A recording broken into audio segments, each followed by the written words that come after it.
Hey, welcome back to Highlander Heart, and welcome back, Joe. Good to have you back. I am very happy to be back. Yes. This time we are going full audio. No, I'm just kidding. We're going to have video as well. It's okay. Oh, whew, okay.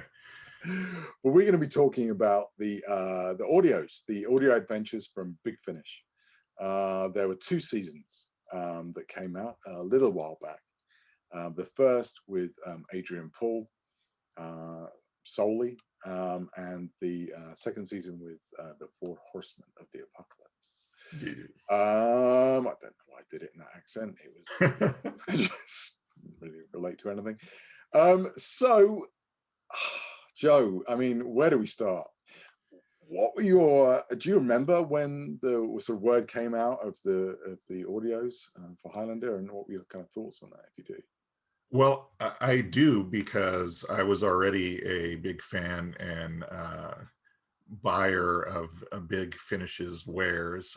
Prior to that, they started out doing Benny Summerfield adventures, a spin-off character in the Doctor Who novels, and then their big boost was in 1999. They got the license to do Doctor Who audios, and now as part of that, and the reason why I was tentatively excited about the Highlander announcement was because for Doctor Who, they were using past doctors, the actual actors who played the doctors, the actual actors who played their companions, even some of the villains and things like that. They would, where they could, get the original actors to do it. And these were like episodes that they were doing, full cast episodes that were essentially, if you closed your eyes, you were watching an episode of Doctor Who. And they, did it in the format. They had the theme song correct for each era.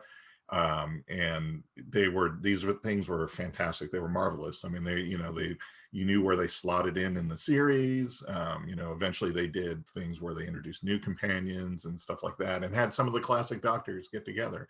So when I heard, hey, around, I guess it was like 2003 or 4 when they announced it, hey, we got the Highlander franchise. It's like, this is great. We're going to get a continuation of Highlander, or we're going to get stories that take place within, seasons and episodes. And man, this will be great. Hopefully, they're going to get all the actors. We're going to hear more about, Richie, and more adventures with Tessa, maybe. I mean, the sky's the limit because it's audio, right? And that's not what we got. So I'll stop there. What were your impressions? I was in a slightly different position to you, because at the time I was working in London at a company called Visual Imagination, which was a publisher that we produced loads of sci-fi magazines like Starburst, TV Zone, Cult Times, and things like that. They were predominantly sold in the UK, somewhere in the US as well. I collected those. There you go. and so my not really my boss, but my editor, because I was a deputy editor on a couple of different magazines there before I was also editor on some as well. He was starting to do work for Big Finish as a producer. Now he is now one of the main producers of Big Finish. David Richardson, just the loveliest guy in the world. And he took me aside one day and said, I'm not telling you this, but we might have the Highlander license. And I was like, oh. And bless his heart, he did, I think, try and pitch me as producer for this. But I obviously have zero experience being a producer on an audio, so that was never going to happen. So when it came to it, and they did find a producer on it, he let me know who it was, and said I could go down to the recording studios to meet her, and sort of maybe start a bit of a a little bit of a contact or whatever, and see where that went. So I went down. They were recording a Stargate episode, I think, and I went in the booth and got to be like random people shouting and screaming, like dying or whatever, or running away. I can't really remember. But nothing ever came of it beyond that. There was no communication. It's a little bit different to how it is these days, and that sort of came and went. And one of the things I was doing for Big Finish at the time as well was covers. So I've done Up to that point, I think I'd done the second season of the Paul McGann covers and things like that. Nice. And I was kind of hoping, would I get to do the covers for the first season of Highlander? But no, they got somebody that she'd used before, which is often how it works, and that's absolutely fine. This is one of them actually behind you. Yes, exactly. That's one of them. Yeah, just you can really sort of see the amount of effort that went in there. So sorry, no, it's very, but there's just they're very standard and very stock covers. There's nothing informational about the story really. There's nothing that kind of makes you go, oh, this is Highlander, but this looks a little different. Yeah, exactly. So. A little bit pedestrian. Yeah. And I feel bad. As a designer, I feel bad talking about other people's designs in a bad way. But that's fair. I think a little pedestrian. I think for as opposed to what it could have been. Anyway, so they passed the audios on to me afterwards. Managed to get copies of them to listen to. And I have to be honest, I listened to maybe a third of the first one. And until recently, that's all I'd heard from the first season. And maybe we'll get into that in a minute as to why that is. All right. Yes. But coming back to your point quickly before we get into it about, expecting a full cast audio, it all comes down to money. And at the end of the day, as we know from various other people that have had the license for Highlander, it doesn't come cheap, and I don't think it really left them any wiggle room to have much more. I don't know what Adrian would have charged, obviously, for his part in it, but there clearly wasn't enough to make it a full cast drama, so it became more of an audio like narration effectively.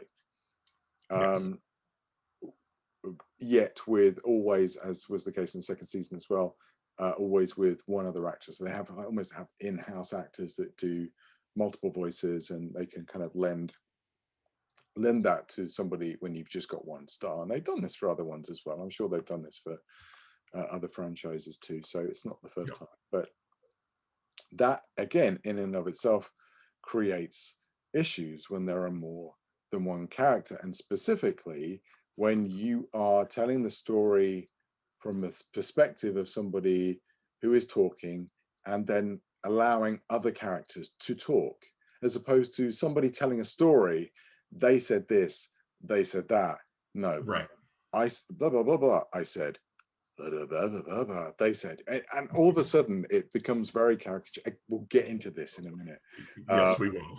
Very, very, issues, problems, alarm bells, and But anyway, so let's break this down episode by episode. There's not many. There's only 8 episodes in total. So what we've got is we've got the original descriptions from Big Finish. To give each one a fair shot, so you can understand what the premise is, and then we'll kind of get into the nitty gritty. All right, so we will start with the lesson. That's actually a good overall title for the whole thing. Anyway, sorry. Of all the sword fights Duncan MacLeod has fought over the centuries, the toughest have been against an immortal named Pieter Gatlin. Every 10 years, Gatlin searches Duncan out, and every 10 years, Duncan is defeated, but not beheaded.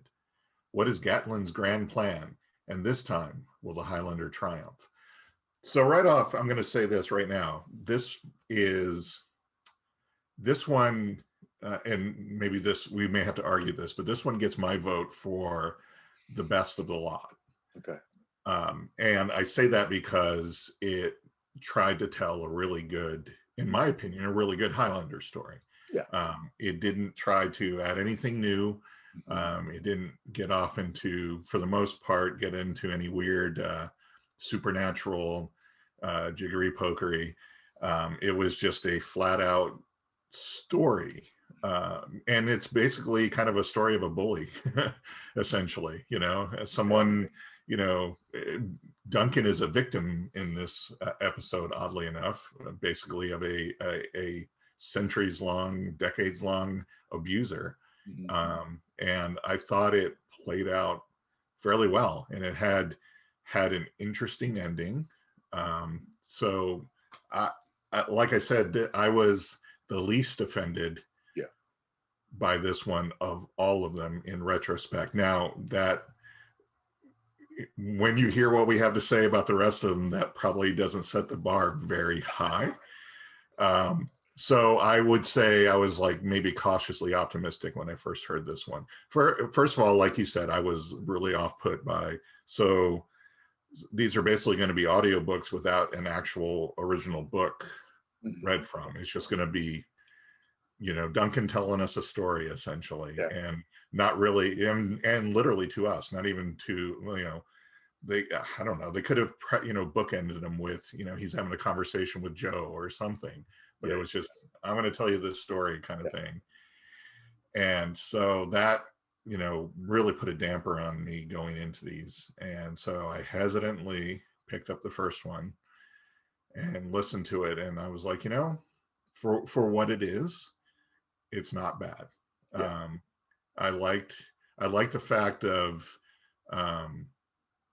doing something a little different with immortals. Instead of them just fighting, you have this one who he's basically fattening up Duncan,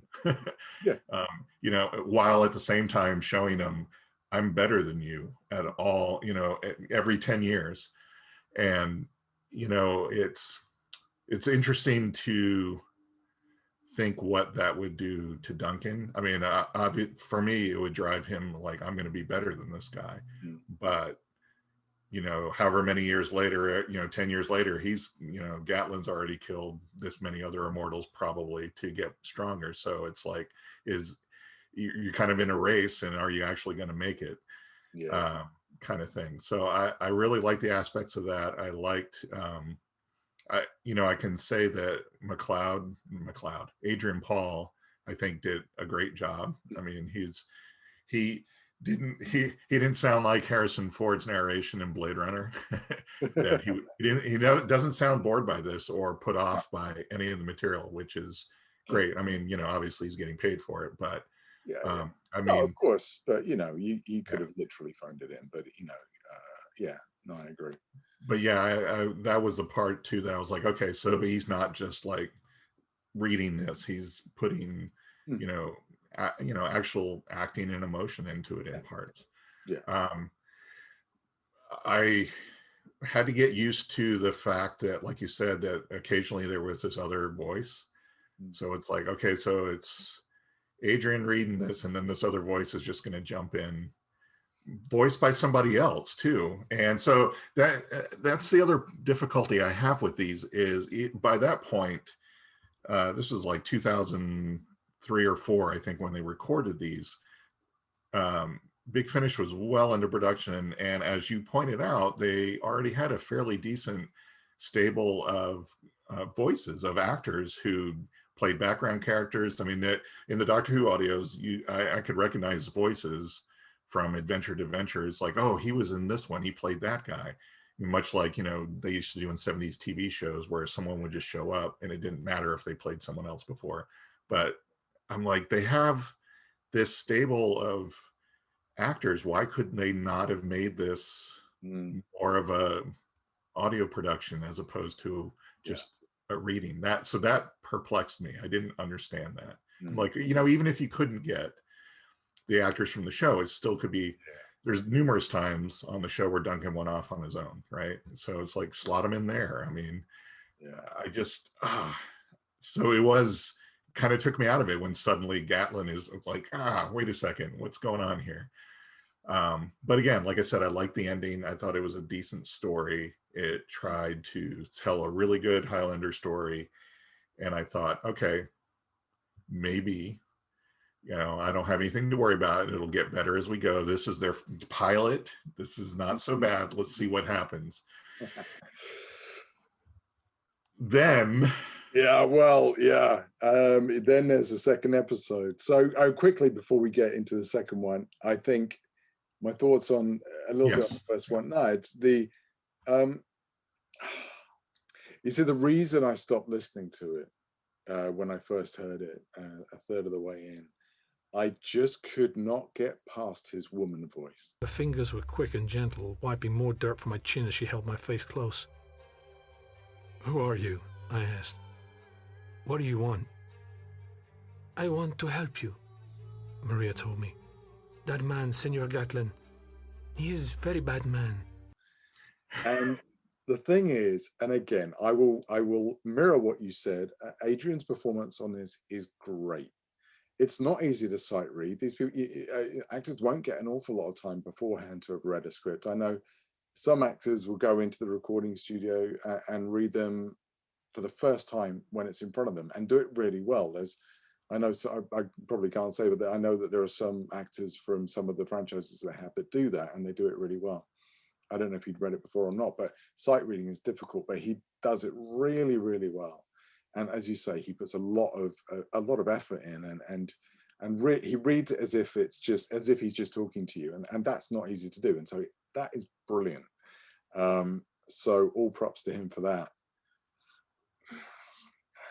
My God, I'm really sorry, but it's so creepy when he does the woman's voice. Yeah. And like you say, and the thing is, we'll get into a little bit with the second season, but there are ways of doing it so that, yes, I appreciate for your first episode you can only afford one other actor on this, but you know that the next one along you're going to have a female actress playing another role. Can you not just get her to record the lines for this, and then when she's doing it as part of her thing, and just include it all and just make it a little bit less weird? Because it just took me out of the story straight away when I'm hearing him do this woman's voice. And also, as a side note as well, I've kind of felt like some of the stuff on that first episode was the description was almost a little bit too rich and almost a little bit too romance novelly. There were bits of, I'm sure that there was, I made a note of wonderfully supple being used, fumbling in the shadows, breathing heavy, Yeah, that's true. Okay.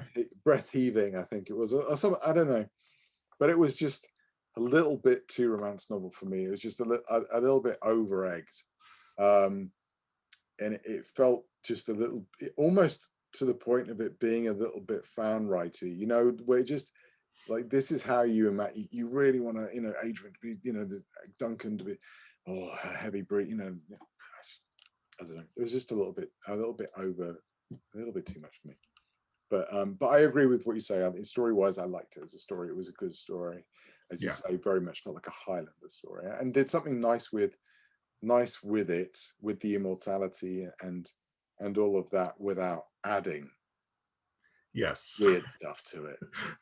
Speaking, which you get to talk about. Yes. Speaking of which, episode 2, Love and Hate. A rooftop duel between sword-wielding combatants becomes the talk of Seacouver, but Duncan is perplexed when both bodies are found with their heads intact.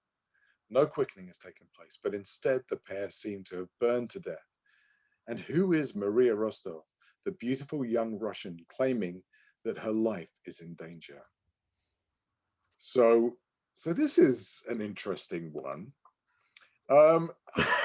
That's a good word to use. Yeah, it has some interesting concepts that I don't hate to a point, but I think they pushed it too far. So basically, what they're saying is happening is, Joe. So it kind of asks the question, like, what happens if there's too much quickening in you, almost, and like, would that and to be honest, I've kind of forgotten the fundamentals of their weird ass science way of talking about this.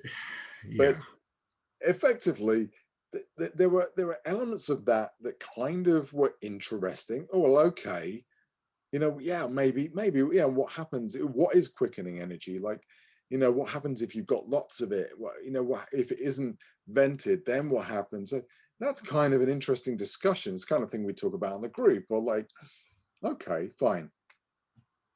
But when it effectively, as you pointed out, becomes an STD, then it's like, sorry, what? Yeah, that was like, yeah, you just went just a little too far there. Which is just a bit. But I have to say, it's not as I feel that the shark jumping moment comes later, but episode 4 for me. But favorite parts of this episode would be the fact that Duncan is driving Connor's Porsche. I quite like that. That was a nice little touch. I like the fact that the writer thought about the fact that this is post Endgame, because you don't necessarily know that when you're listening to them. Right. Unless you pick up little bits like that. Like you say, these could be sandwiched in amongst his other adventures and things like that, which they would have been, you know, perfectly entitled to do and would have actually worked quite well. But so that was cool. For me, man, it's just the voices that get me again, and every time it takes me out. Luckily, there's no woman voice from him in this one. But there is who I affectionately like to term Kermit the Mortician. Would have been a real good scrap if they'd gotten that far. They got him locked upstairs in the armory. So yeah, I mean, you know, no. Again, you know, look, I doubt Adrian's watching this, but if you are, I'm sorry. Look, it's not you, it's them. It's Big Finish asked too much of you. And you know, at the end of the day, I can do lots of voices, but all of my voices will sound like me doing a voice in much the same way that, you know, that Adrian's sound like him doing a voice.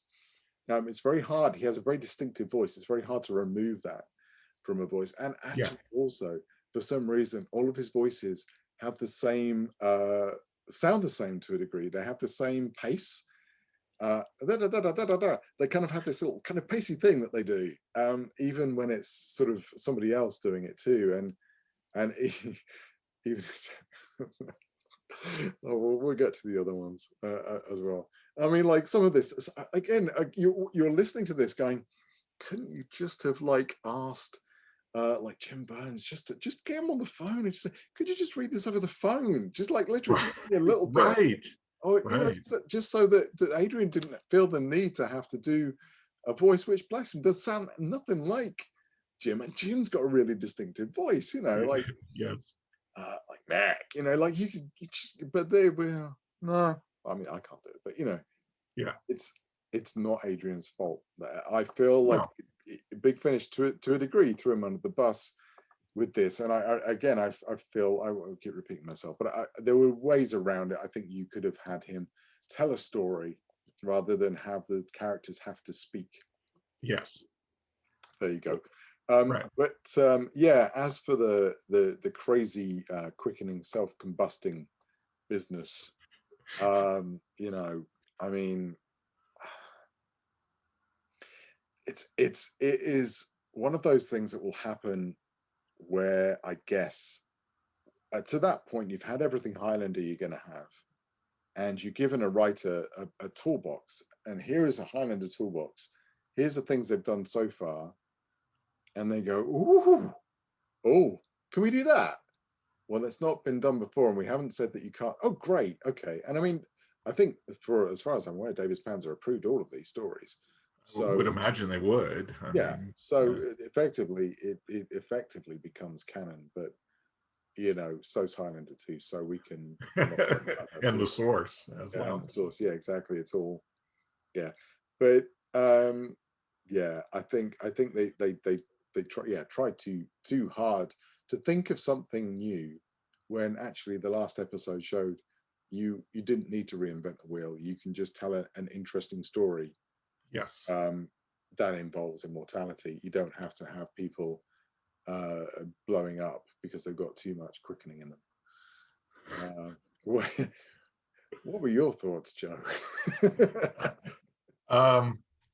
You know, I was kind of along the same lines. I mean, it was like, okay, this is kind of interesting, and then, like you said, they just had to go a little too far because it was like, okay, now we're yeah, it seemed weird. And here's the thing too. The other reason why I was excited with Big Finish is not only did they do really good Doctor Who stories with the Doctor Who franchise, but they tended to look at corners of the universe that we never seen before, or consider aspects of the story we had never seen before. And it seems like that, especially going forward, that's what they did here. But I just think they kind of wrong-footed it. This really kind of felt like it was falling into Highlander 2, the Source kind of territory to me, because I'm like, yeah, these are kind of, like you said, maybe these are the things as fans we go, oh, I wonder this and blah, blah, blah. But I don't think, like, as a whole, there was anything that really needed examination, if that makes any sense. So the whole thing, I mean, even like, where do the immortals come from? Who cares? That's not the part of the story. It's not the interesting part of the story. No, exactly. So it's like, well, what if quickenings be? I mean, and I have difficulty saying that because, I mean, the series tried to explore that a little bit. It's like, well, you know, with the dark quickenings, and, you know, a little bit of like, oh, you know, this was a little bit overwhelming quickening and things like that. But it just seemed like, well, they'll behave differently if a writer says, oh, hey, here's an interesting story. And then, like, you know, after that, we won't really talk about it ever again. I didn't think we needed this whole examination of it, and certainly not in this way.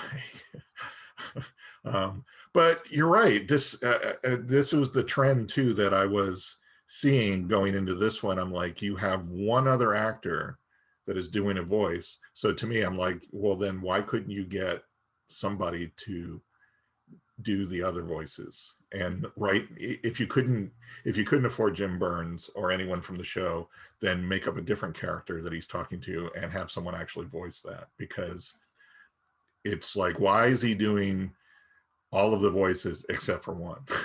It's just like, and it was even more jarring this one, because I was reminded of the I was trying to be nice with my review of the first one. I was reminded of his female voice. I'm like, you just have someone in this episode. You couldn't have, like, asked her to stick around for a few minutes. I mean, you know, so it really would have helped. I think it really would have helped.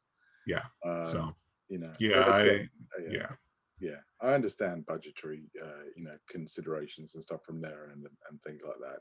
It's, you know, I guess my question though is, like, if they knew, like, we're going to be able to afford Adrian for this, and that's going to be it from the series, or, you know, maybe they even approached the other folks and they were like, yeah, no, I'm not interested.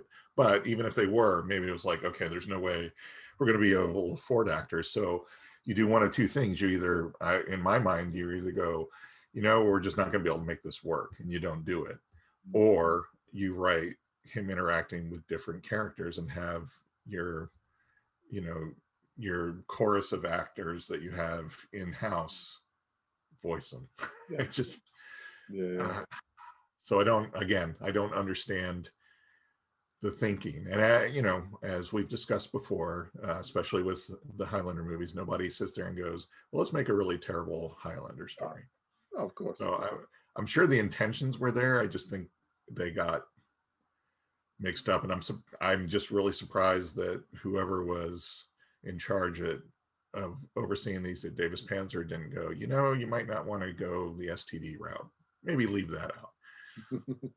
The other thing too, I'll throw in really quick, that I will say though, this story would have made reworked a little bit, would have made a great Torchwood story. But right, well, you know, and this is the thing, you know, you have to remember they're using the same writers, right, writing all of the other material for, you know, Doctor Who audios and Torchwood and things like that. So, you know, kind of makes sense, I guess.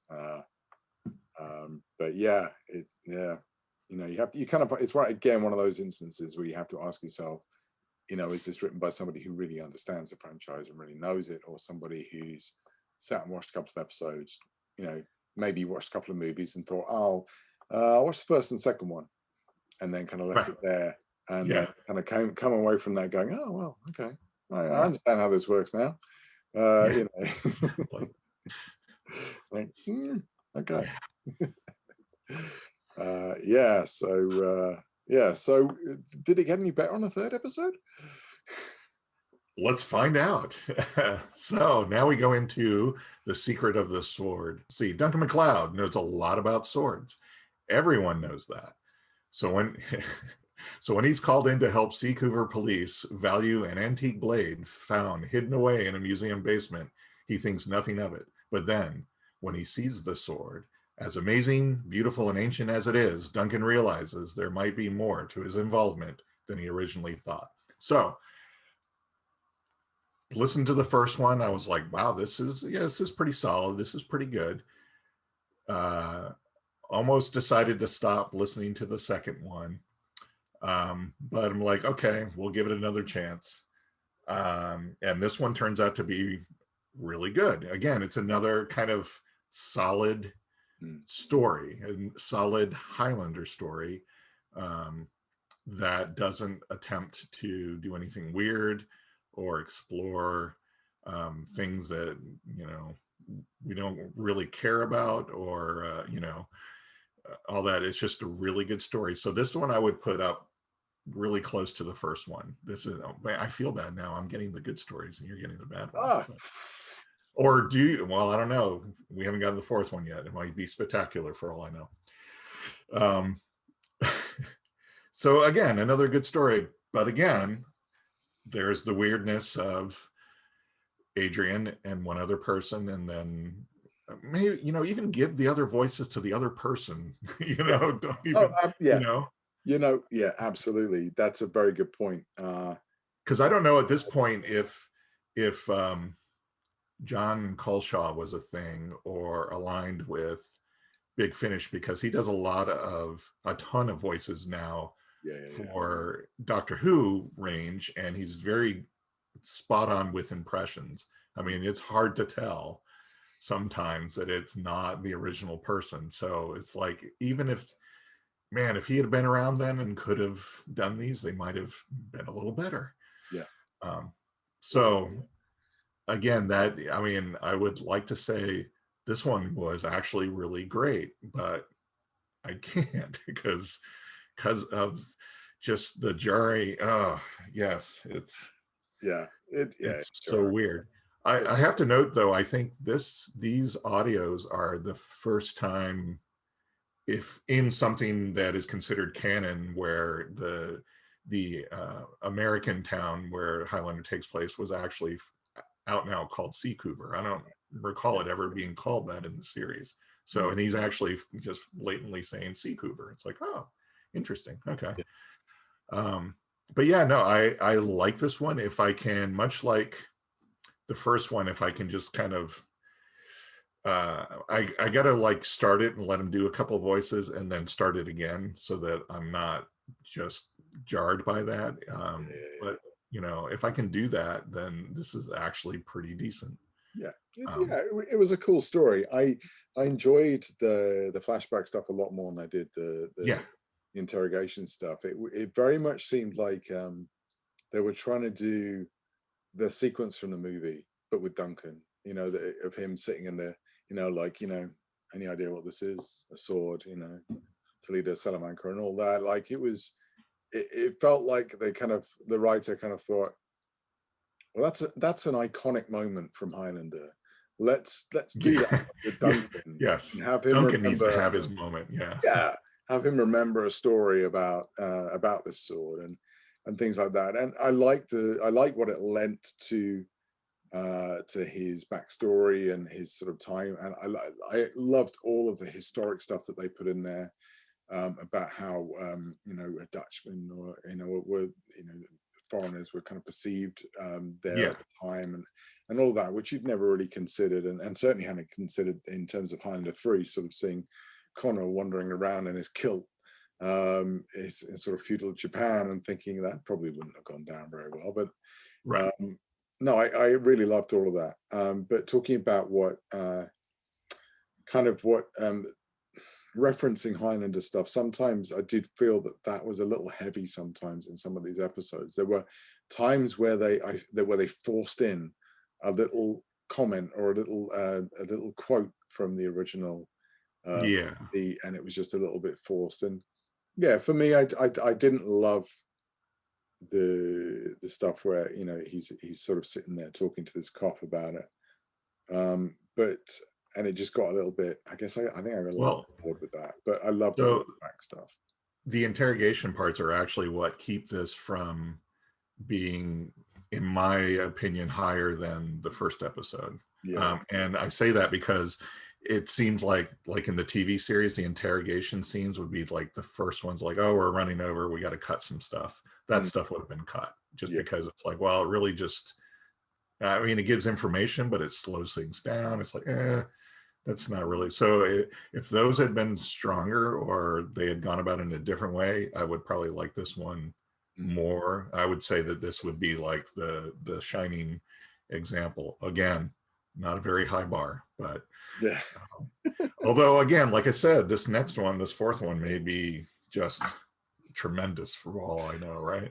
Well, talking about your high bar, yeah, sure, we've got a nice high bar. Now imagine Duncan MacLeod riding a shark, just jumping, actually, right over the shark, don't you? Not riding a shark. Sorry, yes. I've got the whole thing wrong, but yeah. All right. So, having talked about the comics not that long ago, it seems that there's definitely a requirement to include Kergen in anything Highlander related, even if it's series related.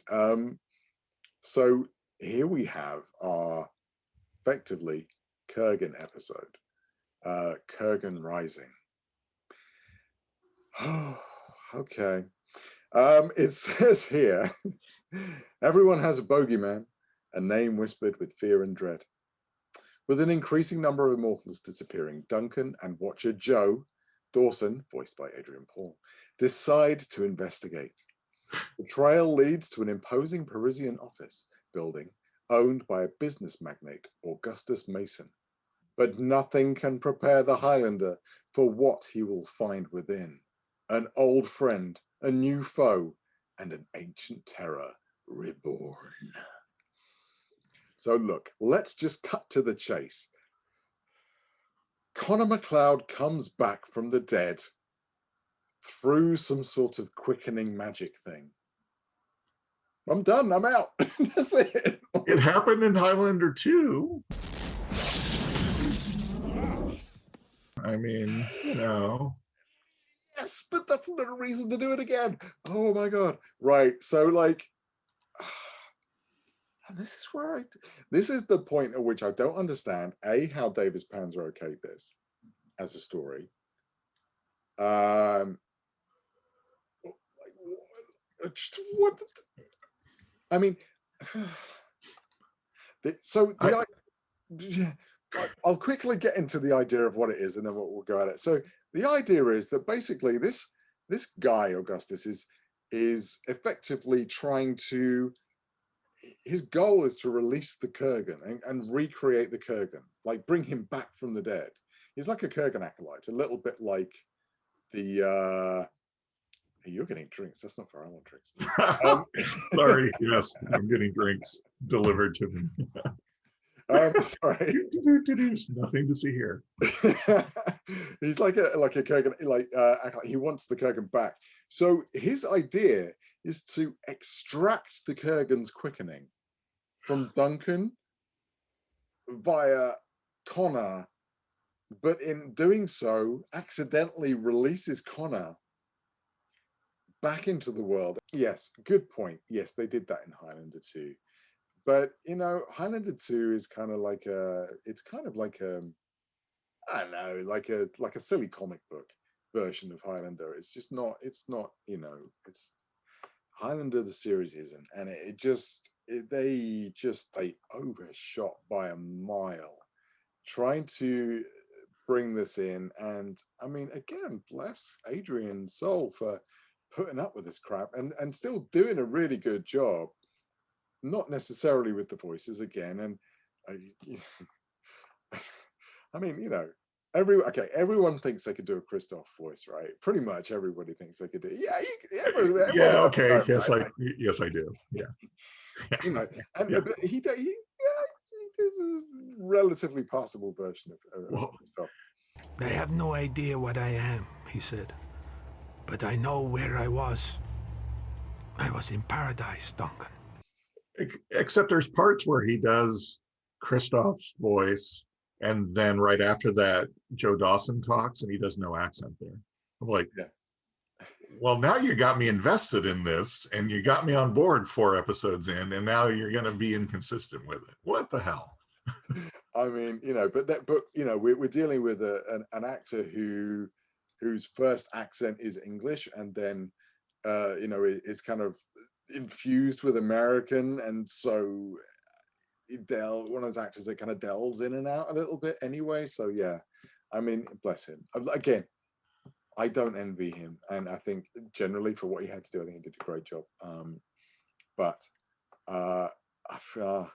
Well, I mean, yeah, I'll be honest. I read the synopsis for this, when they posted it before it was released, and I'm like, this seems kind of weird, because first of all, as you said, Kurgan's more of a they could have had like all the parts. Again, it's like maybe they needed a different producer, and I'll throw that out there, because what would have, well, first of all, not doing the voices would have saved the story, but like all the bits with Connor and Duncan, have that in Connor's head or Duncan's head, because I'm sure as part of the quickening, you probably, I like to imagine that they can hear, maybe even dream about past, people accumulating in the quickening. So you could have had that all in his head, not physically brought Connor back.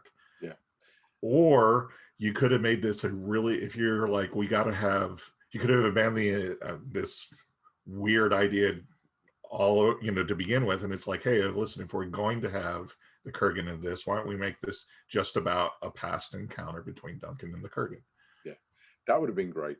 But you know what would have worked really well? That's a great idea you had.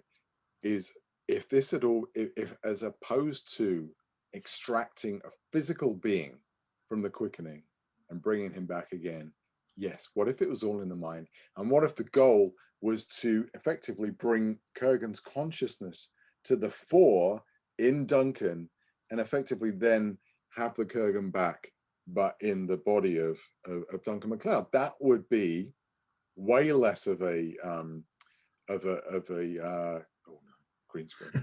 That would have been way less of a stretch, and wouldn't have been entirely removed from the Dark Quickening episodes that we've had, where Adrian just kind of went bad and just basically sort of did that kind of like bad Tobey Maguire from Spider-Man 3 for a bit.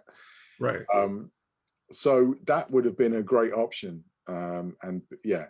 I mean, maybe that was, if the goal was that the bad guy was trying to figure out a way to make, because this is something that's kind of explored in the next thing, kind of making personalities within the quickening more in the forefront and kind of taking over the person. And that way he was trying to bring back Kergen. Then you could have had like all in Duncan's mind, kind of like something that I proposed for, I think, one of our remakes or a new show, a new movie. But in his mind, Duncan is facing the Kergen and is about to get defeated, and Connor, his persona appears, and he's like, I got this, and you get another battle between the Kergen and I don't know, but there's just so many ways you could have done. Again, it's like it was like these were like first draft scripts, and either the producer was busy or didn't know enough about Highlander and said, great, let's do it. And they could have,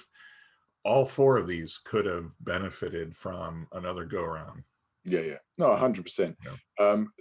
Too much magic, I think, effectively, is to sum it up in those 2 that stand out. That aspect of Highlander, which is a bit of a gray area, I think, just too much reading into it and trying to Yeah, Yeah, absolutely. take it further than it should have gone. So that was that for a bit.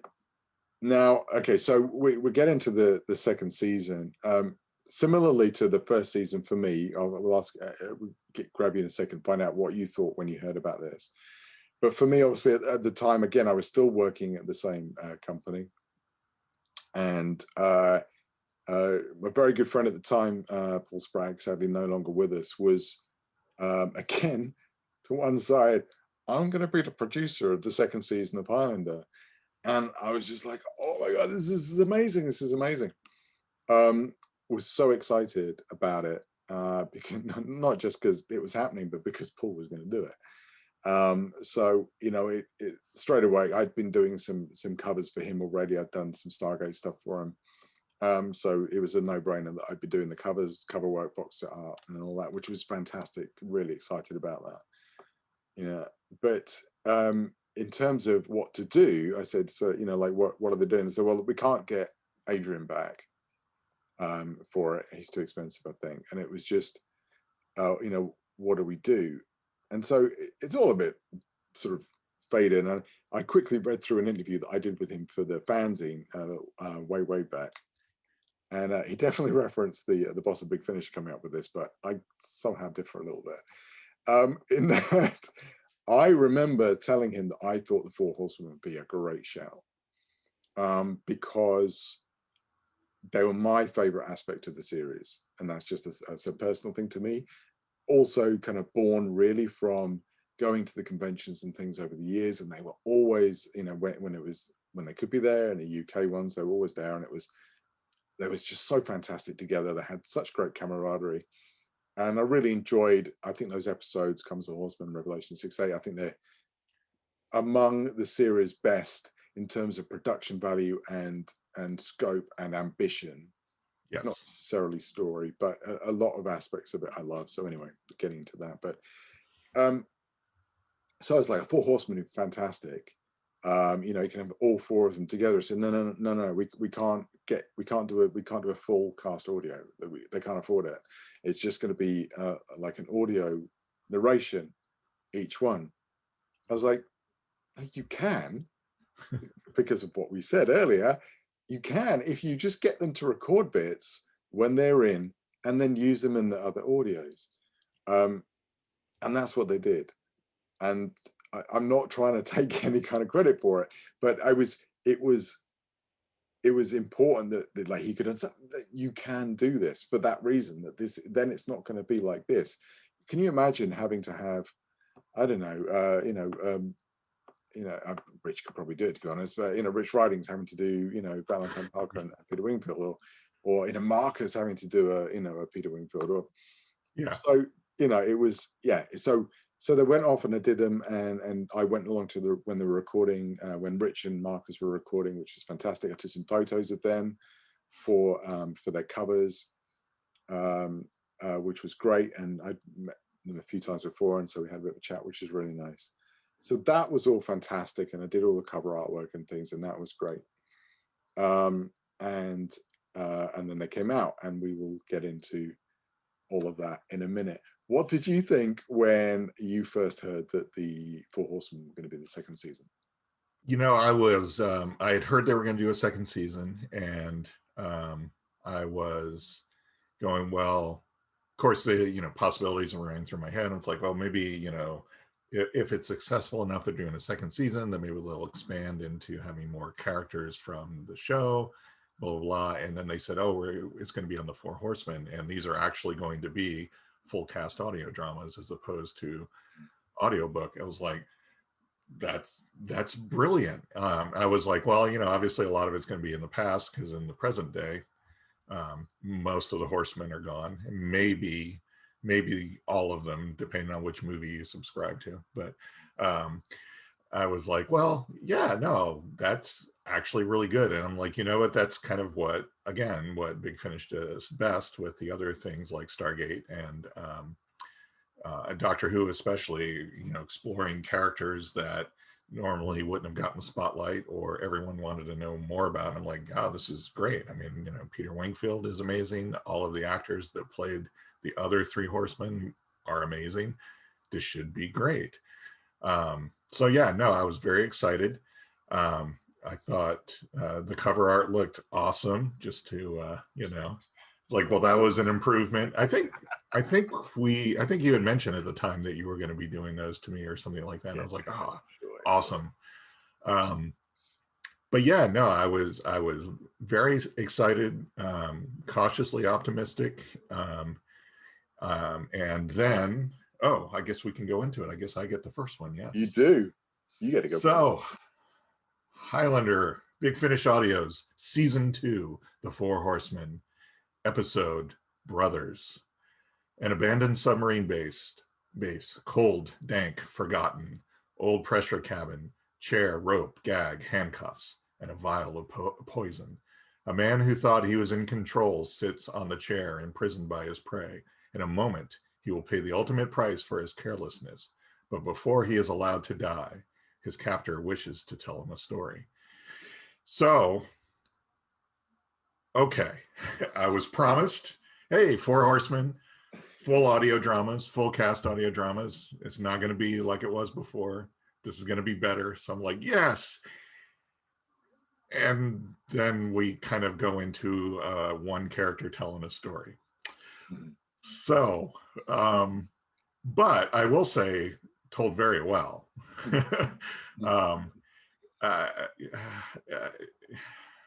So that was, at first I was like, okay, maybe we're doing one step forward, two steps back. I don't know, but it looked, I don't know. I liked it. I liked, and I get what they're going for, and I understand, like you said, they don't have an unlimited budget. But I think Valentine Pelka is fantastic. He's got a wonderful voice. He, again, like Adrian, did a fantastic job acting with his voice in this.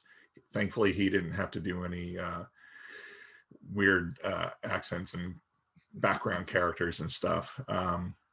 And we do, I was thinking, okay, so we're going to get 4 episodes of the Four Horsemen, like maybe various times or whatever, but all of them together, what they got up to. I mean, we get that, but we don't. And I was just like, oh. But there was the hint of, and this is reinforced obviously by the next one, that there was some sort of like reason why this was going on, and kind of a continuing thread and story. And we'll discuss that more in the next episode and the others. But so yeah, I was like, well, this is kind of a compromise, I guess. It's a character telling a story, but it's still acted out, and we have different people doing voices and stuff, so that's okay. But again, it was like, oh, so we don't have them all together for the whole time. Maybe that'll be the finale, right? That'll be the season finale, the Four Horsemen together. I mean, we get it here a little bit, right? Bits and pieces. You do get a bit, at least. Yeah. They are together a little bit, and I think that was the thing, and that was probably as much as they could push it. They're adding lines on to the end of their day for wherever they're recording that episode, right? And infusing them in the other episodes to make it feel a little bit more like it is a full cast. But no, it's not a full cast. It's still it's a narration, effectively an audio, drama. But yeah, but I will say though, you get a little bit more about Kronos. And again, Valentine does lovely job. I mean, he's also, and much like actually almost all of I would say all the horsemen have that voice. It's like, I'd listen to them read anything. Just really, really good voice and really, really good acting. So anyway, your impressions of the story. Yeah, no, it's I think it's difficult to know whether to talk about it now, to talk about it at the end, but I think that there is a through line through all 4 stories, centered on one particular immortal who is, again, fiddling with the quickenings. And I think I was trying to stay positive, and I was going to leave that out for now, but but there's less of it in this one. There's less. So we'll get to it properly in a minute. But I think Val, he sells it. completely in this episode as much as he can.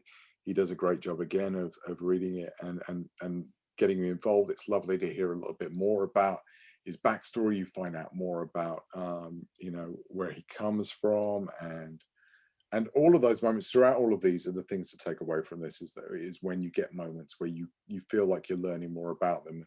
You find out more about the past and how and things, but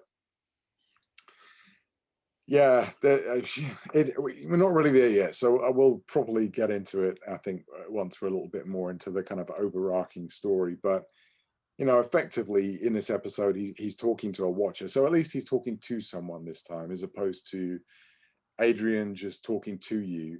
And thinking about it back when we were talking about that earlier, season 1, what if Duncan was just sitting there recording, doing recordings for Joe, for posterity? Like, you want to know about my past, what did I tell him about my past? I'll tell him about my past. And talking to them about, oh, here's a story about this, here's this story about this, here's a story about this. Would have worked fine.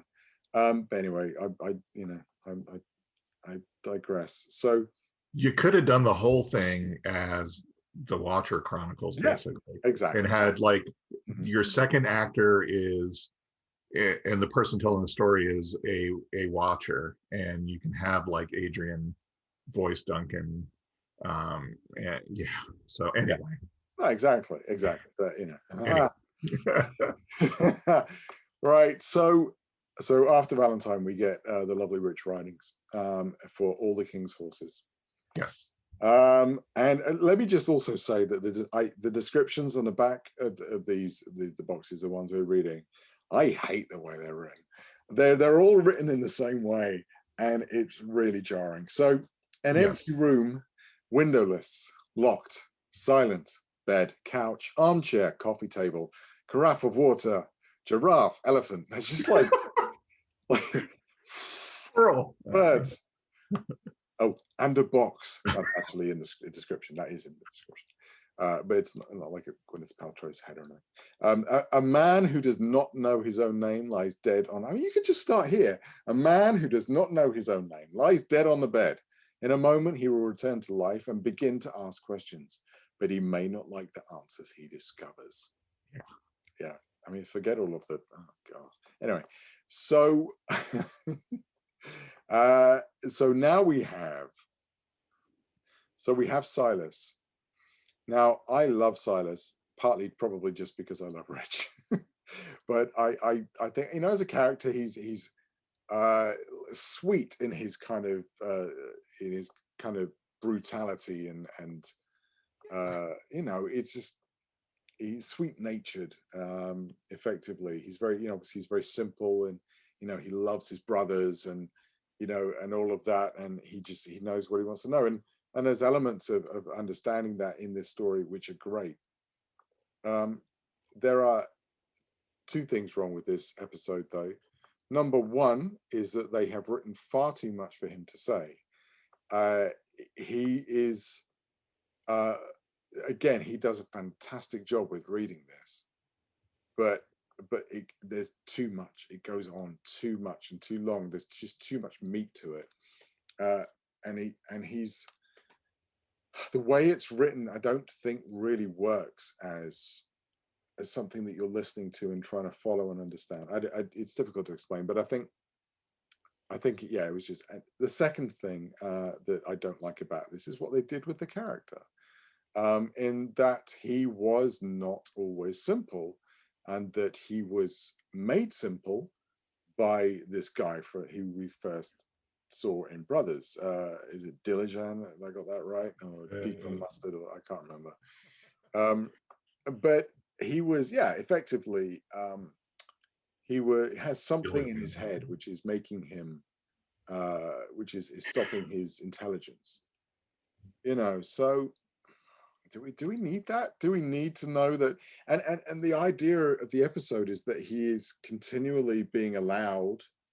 He's being made to suffer by being allowed to be clever, to know what's happening to him, and know that he's now going to be made not so clever anymore for a period of time, and then it's cyclical. Then he'll do it again and do it again, and this is all this guy Diligent's desire to enact revenge on the Four Horsemen, which, as we discover by the end, spoilers, effectively pulled them together. Like he was responsible for them existing in the first place. Where I just we'll do a summation at the end that you can get into it. But so that aspect I didn't like either. I think again, nothing wrong with Richard's delivery or anything. He has a beautiful voice. You can just you can just listen to it and just like it just instantly relaxes you and chills you. And like he does a great job telling this story. But there's so much of his character sitting in a room reading the stuff without much more happening going on. It just gets a little laborious and just, I don't know. What do you think?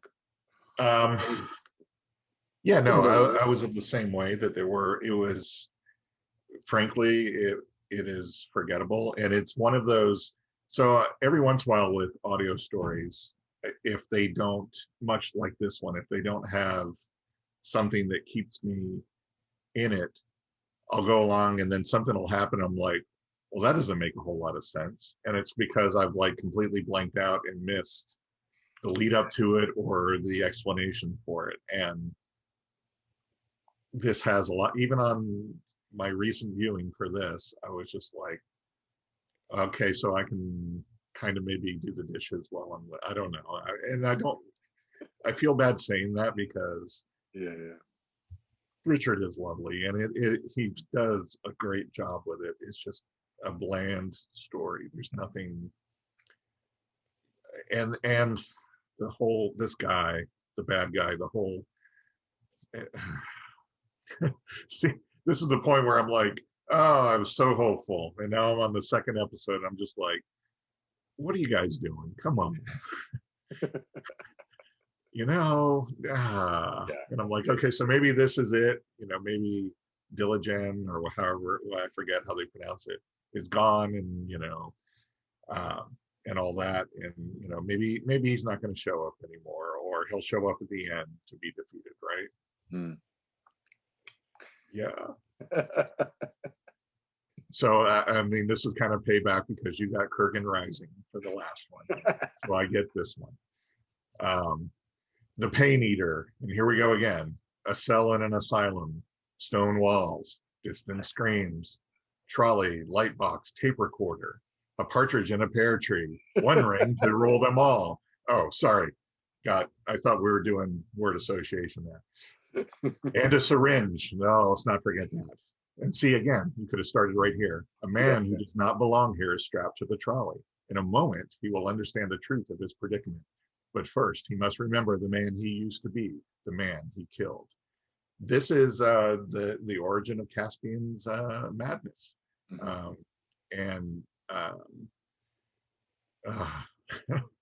Again, it is related to what happened with Silas. It's a continuation of Diligent, who's got it out for the horsemen and he's trying to mentally destroy them. And he really focuses a lot of attention on Caspian.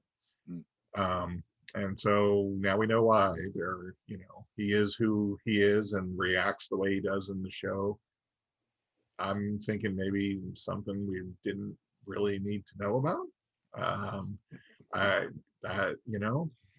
Yeah, I mean, it's tricky, isn't it? It's because ultimately all of them were effectively stereotypes in the short time that we got to see them. Right. The series, Caspian's the crazy one, Right. Silas is the simple one. Yeah. Simple one. Yeah. Like, so effectively what they've done is they've gone, oh, right. Okay. So he's the simple one. Right. Well, let's write a story about the fact that how he became simple. Oh, he's the crazy one. Let's write a story about how he became crazy. Yeah. And I'm like, I'm not saying I could have thought of a better story, but like, maybe you could have. Maybe it didn't need to be such an obvious way. I mean, look, I think Marcus did a great job with the script, and absolutely. you know, English isn't his first language, but he speaks it very, very well. As an Austrian, he does, you know, an incredible job. You know, I can't speak any other languages fluently, so, you know, fully full admiration for that. But so, and in reading this, you wouldn't know that at all. He does incredibly well. And when he's speaking to the like the female psychiatrist, I actually really like their interactions. He's very playful, and a lot of charisma and stuff, which is what we kind of know him from, you know, behind the scenes. But yeah, like, oh, why is he crazy? Well, because all these convoluted reasons. This dude messing around with quickenings. It's like, yeah, here we go again. Okay. Exactly, yeah. And the pain eater. So now revealing that Diligent basically is just consuming all of these people's kind of dark quickenings to take away their pain. But that, okay, yeah, all right. I mean, that is what we get as a description. I'm like, so then if you do that, then these immortals that continue to be evil are not gonna be the bad guys anymore, right? I'm like, what? I know. Well, this is it. And you know, again, it's worth mentioning that through these, and particularly through the last one as well, we're starting to develop this idea of Diligent using immortals as like empty vessels, and taking a quickening from one and popping it into another one, but with them, you know, remaining with their heads on, and extract again this extraction of quickening, and it's also quickening based, like as if that's the most interesting thing about Highlander, which it isn't. Right. No. Again, they're just playing with the magic too much. Yeah. So thankfully, thank God for the promise, which you know, may not deliver everything everybody wants from a mythos story, but is our mythos story. And interestingly enough, is written by somebody different than the other three. So the first two were written by Scott, and who generally came up with the story, and then James Moran came in and wrote the promise. So here we go. A high-tech laboratory in a skyscraper, sterile, cold, electrodes, chemicals, blinking lights, and human batteries. Oh, well, at least that's very... Do you take the blue pill or the red pill? Oh, yeah. Sorry. Exactly, yeah. A man addicted to pain is restrained by one of his victims. In a moment, he will face some aversion therapy, but first he will learn never to pick a fight with death. Because we all know mythos is death. That's right. So here we go. So but this, although still linked to Diligent and still linked to him trying to basically F with their lives, like their entire lives, I like, and maybe it's Peter, I don't know, I like the story. There's a love story in the heart of this, between him and it's not, I'll say her name very quietly because I've got one next to me and she goes off every time I say it, Alexa. It's not him and her from the series. It's which I thought they might be going down that road. Yeah.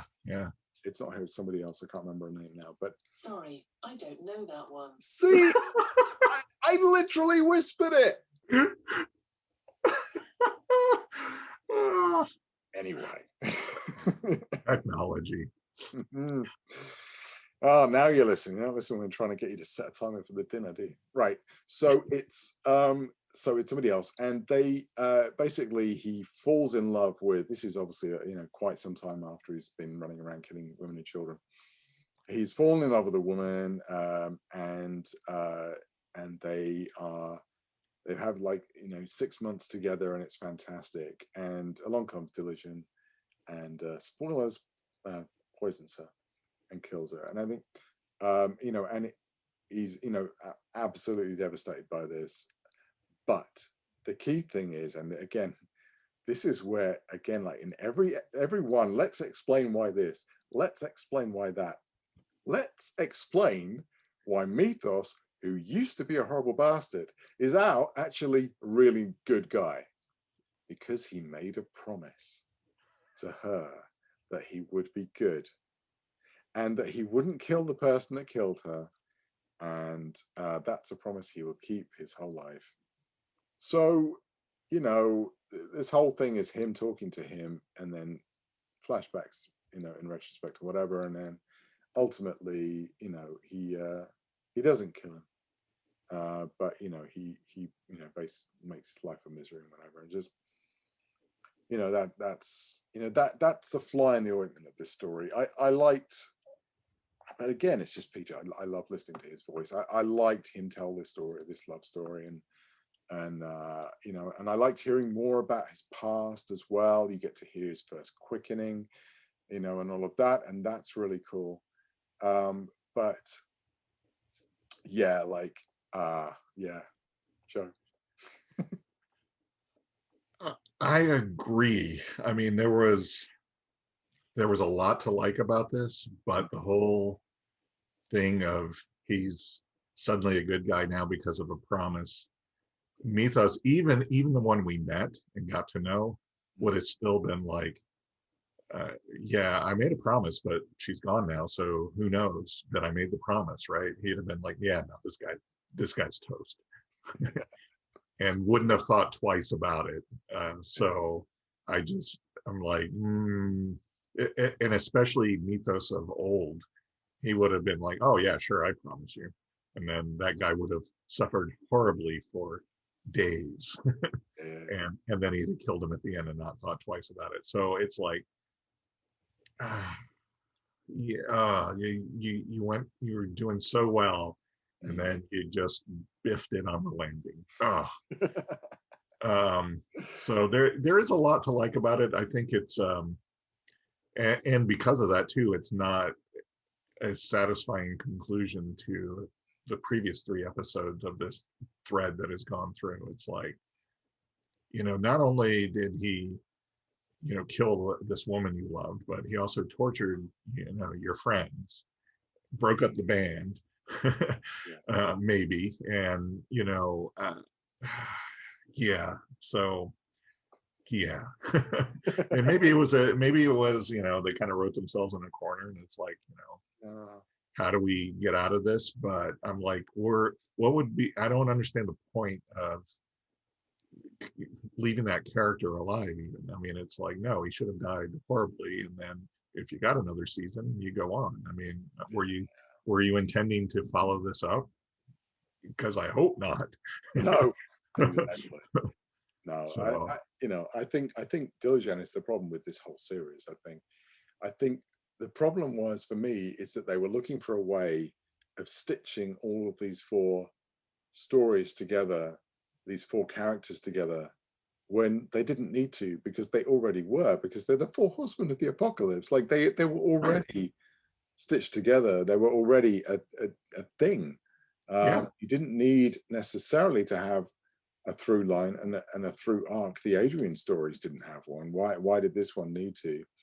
Where, as you say, I love the idea of maybe you look at the 4 horsemen throughout the ages, you know, throughout certain times where they said they broke apart and got back together all the time. So yeah, you know, why not do that? And you know, you could have even taken that idea if it was like, well, we can't have all 4 of them together for a full thing.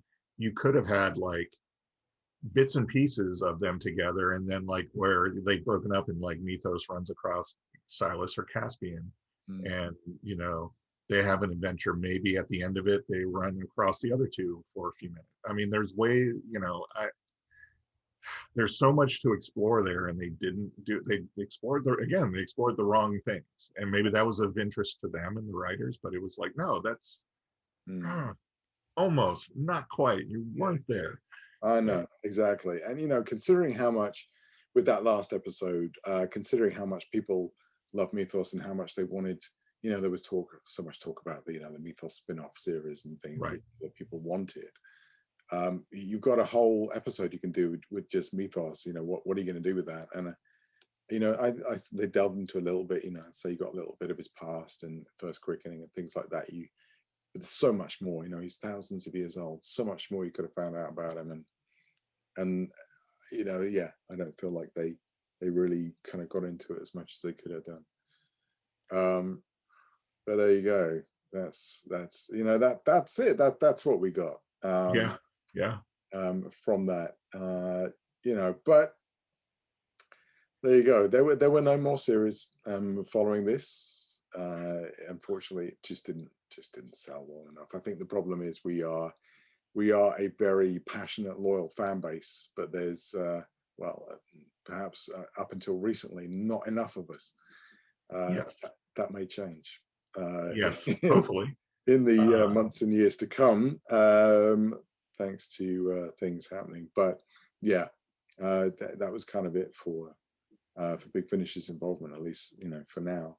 Who knows? I mean, maybe once the reboot is up and running, and that becomes successful as looking at Doctor Who in terms of that maybe that will spur more interest in the originals, and maybe we can get them all back together again, just doing audio adventures. Maybe that's still a possibility. That would be really cool.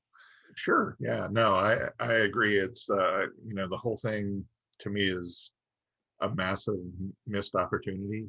Again, it's easy for us to say 2020 hindsight, right? I mean, after the fact, there was, I certainly wasn't involved in any discussions or in the room for any of this, so I have no idea what the thinking was, what visibility the writers and the producer. I would have assumed that some of them would have had some interest, or I mean, otherwise, why would they have gone after the license unless it was just kind of like maybe it was shopped to them? I don't know, but yeah, maybe. I still think it's a missed opportunity. It was nice that we got that possibility and got the audios. I say that as a fan of Highlander too.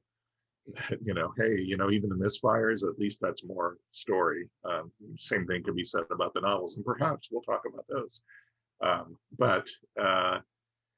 Yeah, the weird thing is, so like a lot of the things that Big Finish has done, all of it is licensed, and even like the Stargate audios are still on the Big Finish website, but Highlander's been completely scrubbed.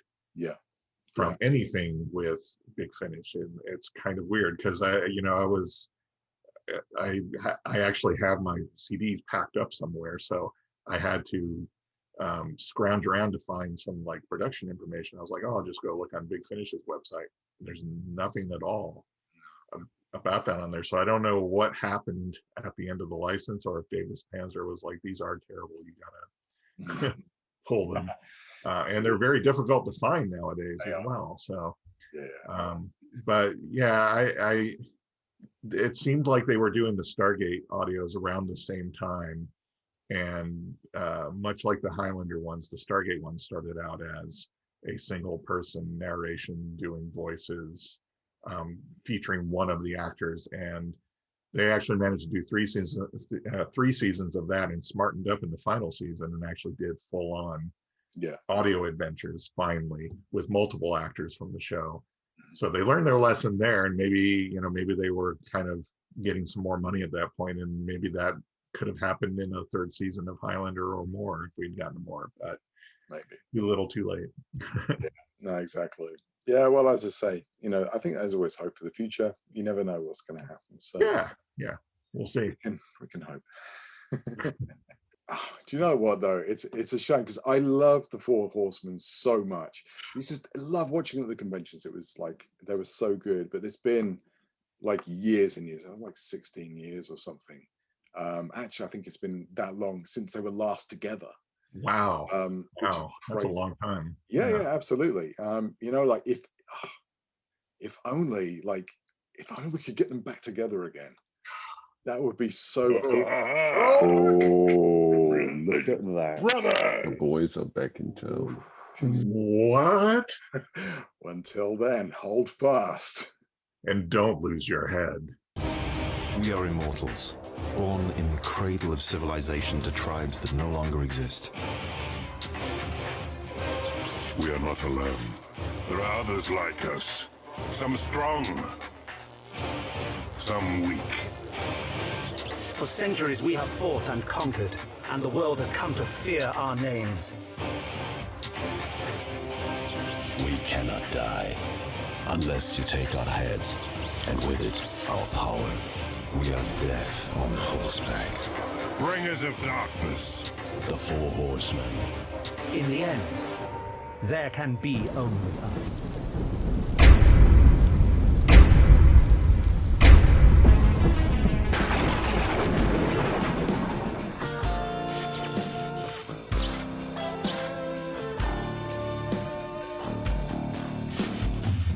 And is Mr. Testori not around? I don't know.